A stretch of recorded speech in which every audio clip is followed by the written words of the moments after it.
Gwamna Umar Namadi ya gina gidaje 1,500 domin magance matsalolin gidaje da ake fama da shi a jihar.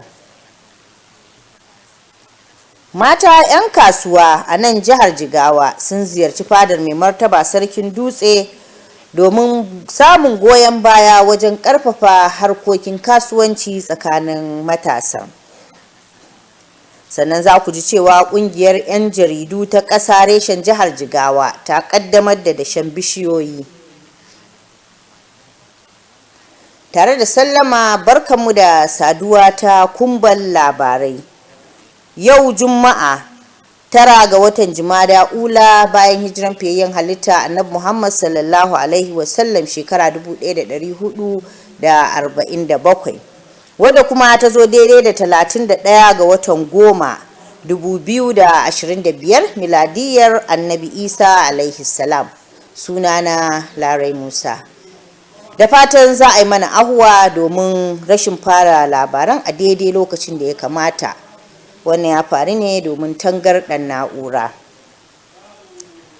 Jihar Jigawa na ƙoƙarin magance matsalolin gidaje da ake fama da shi, wanda ke sa tsadar haya. Gwamna Umar Namadi ya ƙaddamar da gidaje 1,500 a faɗin jihar Jigawa domin ganin cewa an samu sassauci musamman ga ma'aikatan gwamnatin tarayya da kuma na jiha. Wakilinmu Sani Labaran Salisu na da ci gaban rahoton. Domin tabbatar da sauyin yanayi, gwamnatin Malam Umar Namadi ta shiga gaba wajen gina gidaje 1,500 a matakin farko na shirin cike giɓin gidaje da ake aiwatarwa a faɗin jihar.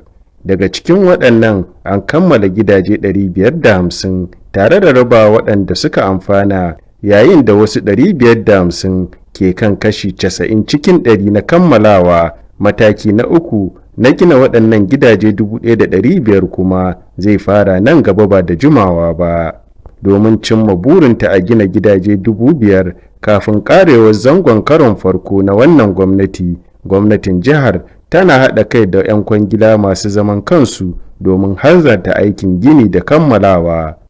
Domin sauƙaƙa tsarin, gwamnatin ta hanyar ma'aikatar ƙasa da gidaje, ci gaban gidaje da tsare-tsaren yankuna tare da hukumar gidaje ta jiha tana sake duba manufar gidaje da ake da ita domin samar da yanayi mai dacewa da jawo ƙarin jari masu saka hannun jari a fannin gidaje. We have so many institutions now in the state and it attract a lot of Sabbin gidajen an tsara su ne domin ma'aikatan gwamnati na tarayya da na jiha da kuma 'yan kasuwa masu zaman kansu domin tabbatar da cewa kowa na da damar samun gida mai sauƙin kuɗi a cikin jihar. Wannan shiri yana ɗaya daga cikin manyan ƙudurorin gwamnatin Umar Namadi na inganta rayuwar jama'a da kuma tallafawa ci gaban birane mai ɗorewa a jihar Jigawa. Ƙarshen rahoton kenan. Sani Labaran Salisu a labaran NTA. Ƙungiyar mata ƙananan 'yan kasuwa sun ziyarci fadar mai martaba Sarkin Dutse Alhaji Hamim Nuhu Sunusi domin ganin cewa an ba su goyon baya wajen agaza musu ta hanyar da za su ci gaba da bunƙasa kasuwancinsu tsakanin matsakaita da ƙananan 'yan kasuwa. Ibrahim Sani na da ci gaban rahoton.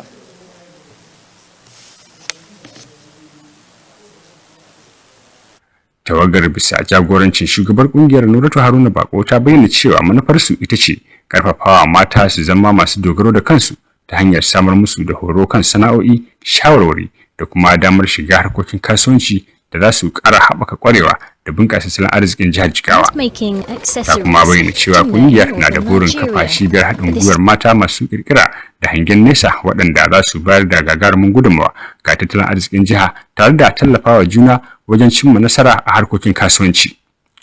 Nuratu ta ƙara da cewa ƙungiyar na da sanin muhimmancin masarautu wajen ci gaban al'umma, don haka suka ga dacewar neman shawarwari da tubarraki na mai martaba Sarkin Dutse.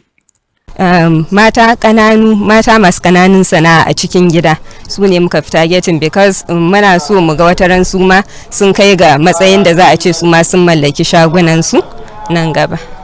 Mai martaba sarkin Dutse Hamim Nuhu Sanusi ya yaba wa matan bisa yunkurin nasu, yana mai bayyana shi a matsayin ci gaba mai kyau wajen bunƙasa harkar kasuwanci da kuma ƙarfafa gwiwar mata su dogara da kansu a jihar Jigawa. Sarkin ya bayyana cewa majalisar masarautar Dutse shirye take ta tallafa ƙungiyar don ta cimma manufofinta, inda ya alƙawarin haɗa su da masu ruwa da tsaki, shugabanni da hukumomin gwamnati da za su taimaka wajen ƙarfafa shirin nasu. Magidanci ya yi tafiya fatauci watanni ko shekaru ya bar iyalinsa, baya waiwaye su, baya kawo musu, baya aiko musu da kudin cefane ko kudin abinci, ya bar su dole uwan nan ita za ta kula da gidanta. To a wannan yanayi idan mace ba ta iya sana'a ba, a nan take shiga halaka. Amma idan mace tana tsaye da kafarta, duk irin wannan wulakancin ta karfin. Ya ƙara da shawartar mata da su kasance masu juriya, gaskiya da mai da hankali kan sana'o'insu, yana mai jaddada cewa ƙarfafawa mata gwiwa yana taimakawa ba kawai ga walwalar iyali ba, har ma ga cigaban jihar baki ɗaya. Ƙarshen rahoton kenan. Ibrahim Sani, Kumbar Labarai. A nan ma wata ƙungiyar mai rajin ci gaban al'umma kan bunƙasa rayuwar yara masu matsakaitan shekaru kan al'amuran iliminsu da tallafa musu ta hanyar wayar da kan ɗalibai 'yan makarantar firamare da sakandare kan matsalolin da ke da nasaba ƙalubalen canjin yanayi da al'amuran muhalli. Wakiliyarmu Hauwa Hallir Haruna na da ƙarin rahoton. Sauyin yanayi ne da duniya ke ɗumama, wanda masana kimiyya suka alakanta samuwarsa da ayyukan yau da kullum na bil'adama da kuma kamfanoni na zamani. Rahotanni daga manyan ƙungiyoyi da ba na gwamnati ba kamar UNICEF sun nuna cewar canjin yanayi ya fi shafar yara akan manya. Shi dai canjin yanayi kan shafi yaran makaranta ta ɓangaren lafiya, kamar tamowa, cututtukan da suka shafi hanyar numfashi, sai kuma katsewar karatu idan aka sami akasin lalacewa ko kuma rugujewar kayan karatu, wanda hakan ke karyar musu da gwiwa.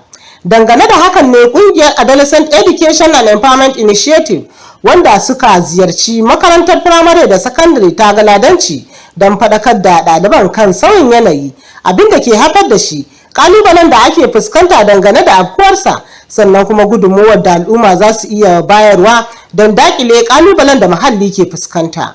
Duk sanda za a yi faɗakarwa ana amfani da midiya na rediyo ko talabishin, wanda yara matasa ba su fiye mai da hankali da sauraronsa ba.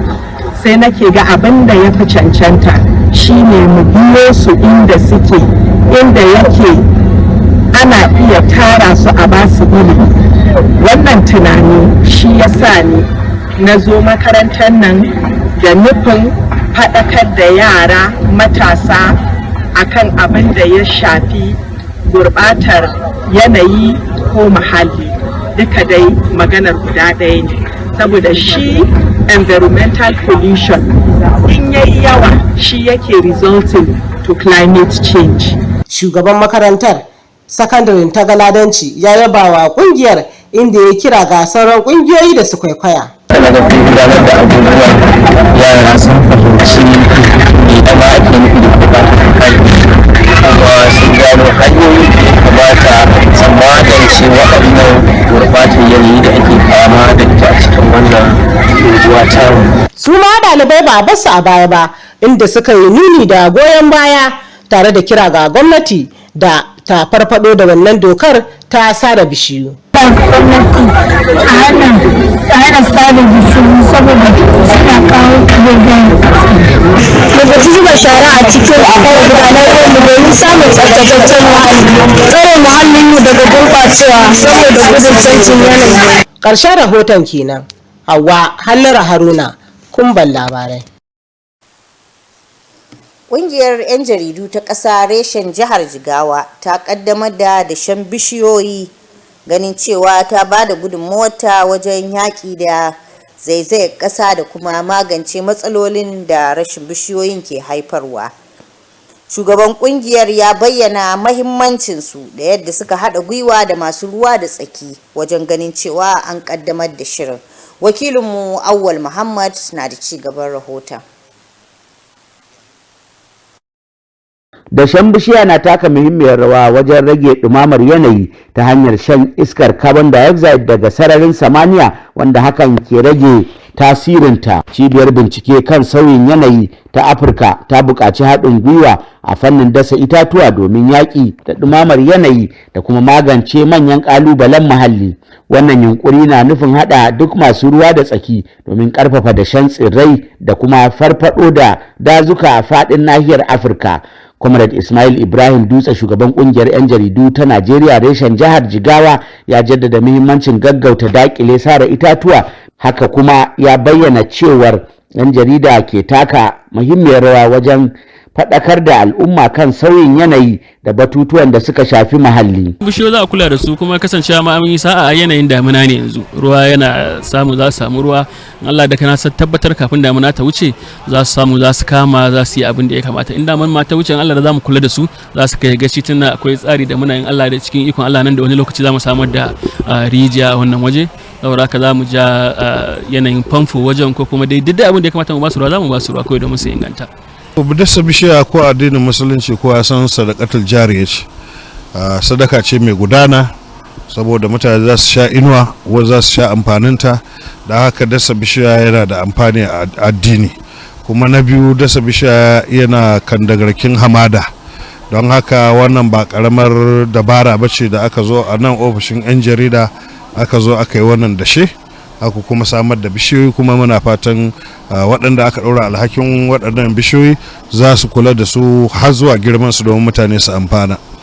Gangamin ya ziyarci makarantu inda ake da burin dasa ɗabi'ar shuka itatuwa cikin zukatan ɗalibai tun daga tushe. Wannan yunkuri ba wai kawai zai ilmantar da ɗalibai bane game da muhimmancin kiyaye muhalli, amma zai kuma ƙarfafa musu gwiwa su zama masu wannan ɗabi'a ta shuka bishiyoyi. Ɗumamar yanayi na daga cikin manyan ƙalubale da ke haifar da ambaliya, gurɓacewar muhalli da fari. Shuka itatuwa hanya ce mai sauƙi amma mai inganci wajen rage wannan ƙalubale. Awal Muhammad Kazaure a labaran NTA. To, da wannan rahoto na Awwal muka kawo ƙarshen labaran namu na daren yau. A dakanci Muhammad Musa Askira, inda zai biyo baya da labaran cikin harshen Turanci. Sun ce mu kwana lafiya, Allah ya ba mu alherinsa.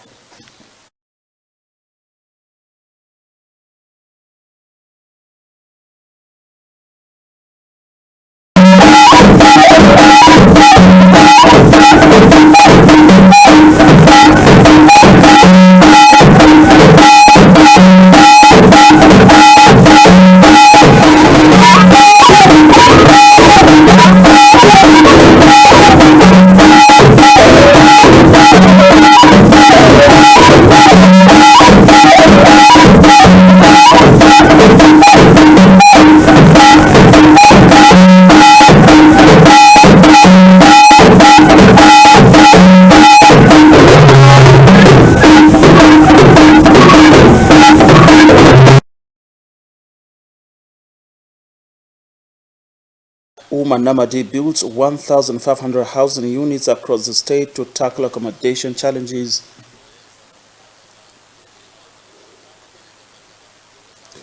Women entrepreneurs in Jigawa State seek Dutse Emirate support to boost women empowerment initiatives.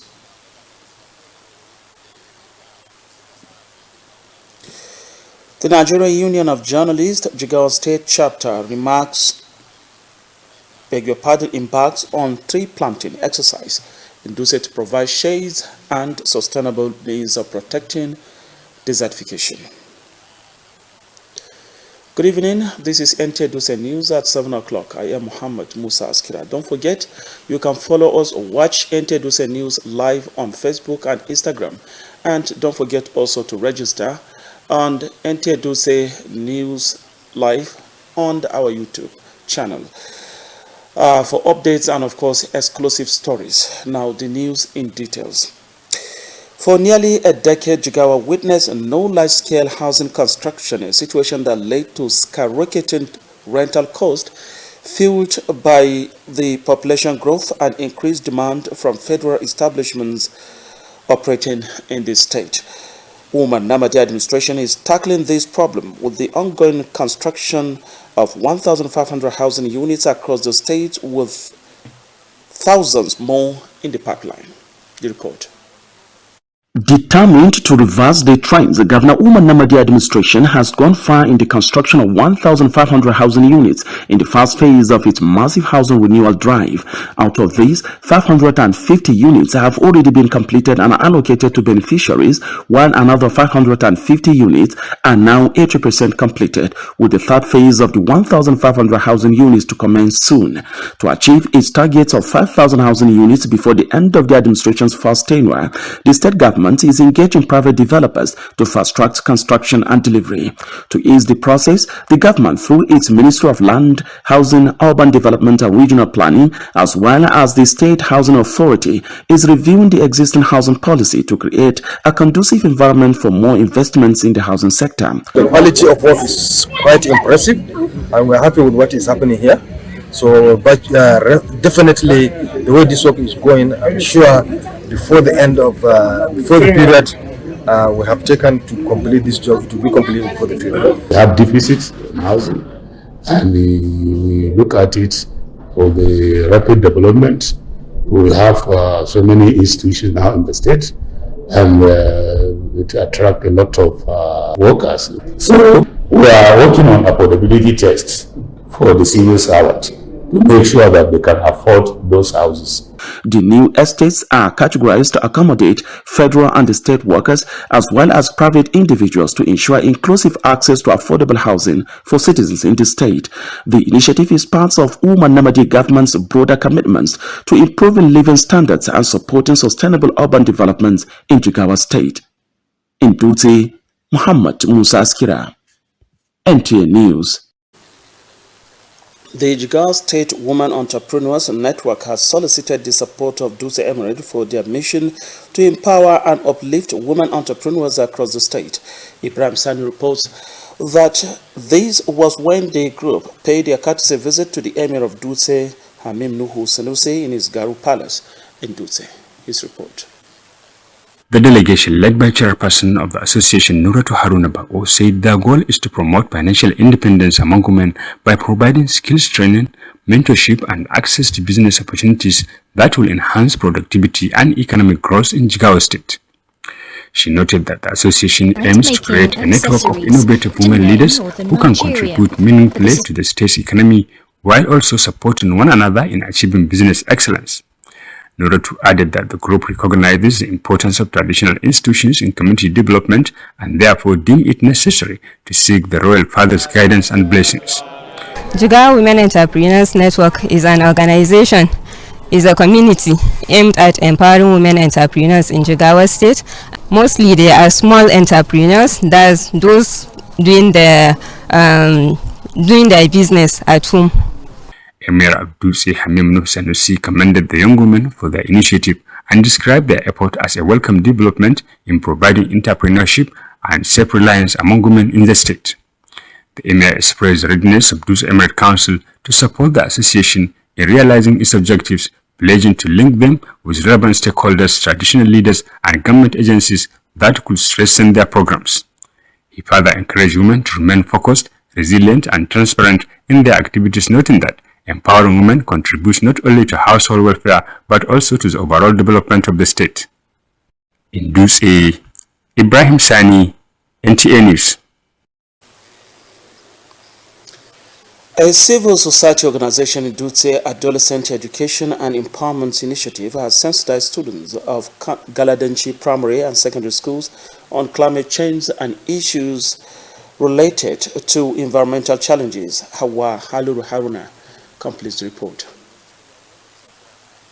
Climate change refers to long-term shifts in global temperatures and weather patterns, primarily driven from human activities, Scientists related the Industrial Revolution and other human activities as the cause. Reports from organizations like UNICEF highlight children as more vulnerable than adults because of their developmental stage. Climate change affects school children by increasing health risks like malnutrition and respiratory illness, disruption of school activities through damaged infrastructure, displacement causing emotional distress. It is against this climate change advocates from Adolescent Education and Empowerment Initiative visit primary and secondary schools in Galadanci to sensitize students on climate change causes, implications, and the contributions of people to address some environmental challenges. Principal of the school commend the initiative and urge other civil society organizations to emulate. Students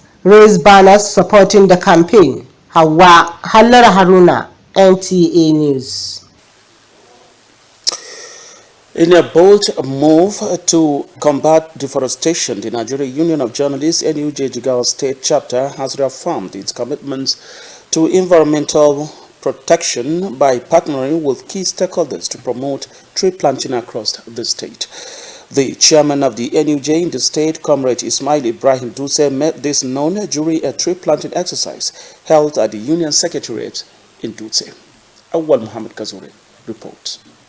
Tree planting plays a crucial role in reducing global warming by absorbing carbon dioxide from the atmosphere, thereby mitigating its effect. The African Climate Change Research Center has called for collaborative efforts in tree planting to combat global warming and address key environmental challenges. These initiatives aim to bring together stakeholders to promote tree planting and deforestation efforts across the continent. Comrade Ismail Ibrahim Dutse, chairman, Nigerian Union of Journalists, Jigawa State Council, emphasized the urgent need to curb illegal tree felling. He also highlighted the critical role journalists play in leading public awareness campaigns on climate and environmental issues. Possible ways to see that these trees remain intact, and considering the situation we are in, that is the rain season, I think without much problem, these trees will do better, inshallah. Islamically, tree planting is being called sadaqah that is sustainable, that is an alms that is sustainable to eternity. And when you see that when you plant a tree, humanity will benefit, and it will safeguard the environment against desert encroachment. My only call to the NUJ and those who are responsible to nurse and nurture these trees is to ensure their upbringing up to maturity so that humanity can benefit. The campaign also extends to schools, aimed to instill the habit of tree planting in students at grassroots level.